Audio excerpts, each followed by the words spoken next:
Hello friends, আজ আমরা বানাচ্ছি সর্ষে ইলিশ ভাপা। তো সর্ষে ইলিশ ভাপা বানাতে আমাদের কী কী প্রয়োজন? 1 চামচ মতো সর্ষে, কালো আর সাদা সর্ষে, 1 চামচ নিয়েছি পোস্ত, আর 2টো কাঁচা লঙ্কা নিয়েছি, আর নারকোল নিয়েছি হাফ মালাইয়ের হাফটা যেটা নিয়েছি, ভালো করে ধুয়ে এটাকে কুচি করে নিয়েছি।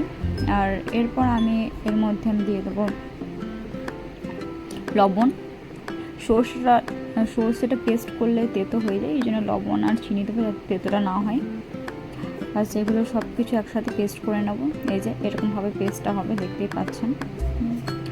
এরপর আমি ইলিশ মাছগুলোকে ভালো করে ধুয়ে নেব।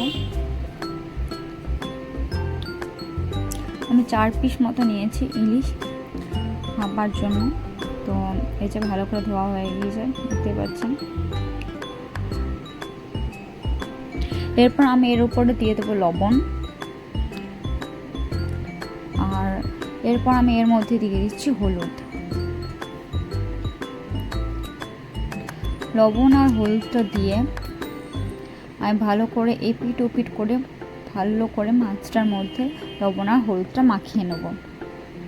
এই যে দেখতেই পাচ্ছেন ভালো করে মাখানো হয়ে গেছে আমার।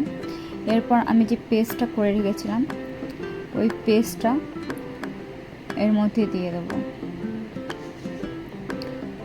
ব্যাস দেওয়ার পর আমি ভালো করে এই মাছগুলোর মধ্যে এই যে এরকমভাবে এপিট ওপিট করে ভালো করে মাখিয়ে নেব। এই যে হাতে করে ভালো করে মাখাবো, এপিট ওপিট ভালো করে লাগিয়ে নেবো। এরপর আমি এর মধ্যে দিচ্ছি সরষের তেল। এই যে সরষের তেল দিয়ে দিলাম। এরপরও আবার কি করব, আবার মাছগুলোকে ভালো করে এপিট ওপিট করে মাখিয়ে নেবো।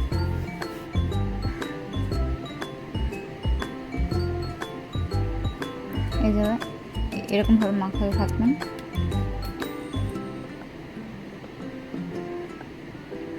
ব্যাস এরপর আমি টিফিন বাটির মধ্যে এরকম করে এক এক করে মাছগুলোকে রেখে নেব। ব্যাস রাখা হয়ে গেল। এরপর যে মশলাটা ছিল এরপর উপর থেকে মশলাটা এর মধ্যে দিয়ে দেবো।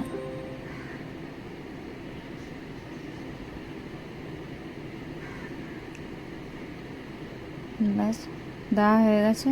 এরপর আমি 5-6টা মতো কাঁচা লঙ্কা, কিছু কিছু লঙ্কা আমি ছিঁড়ে রেখেছি আর কিছু লঙ্কা গোটা রেখেছি যাতে ঝালটা বেশি না হয়ে যায়। তো এই যে দিয়ে দিলাম।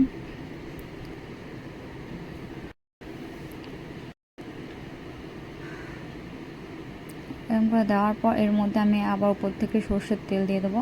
আর এই তেলটাকে আমি মাখাবো না, এটা এরকমভাবে রেখে দেবো। এরপর টিফিন কৌটোর ঢাকনাটা ভালো করে লাগিয়ে নেবো।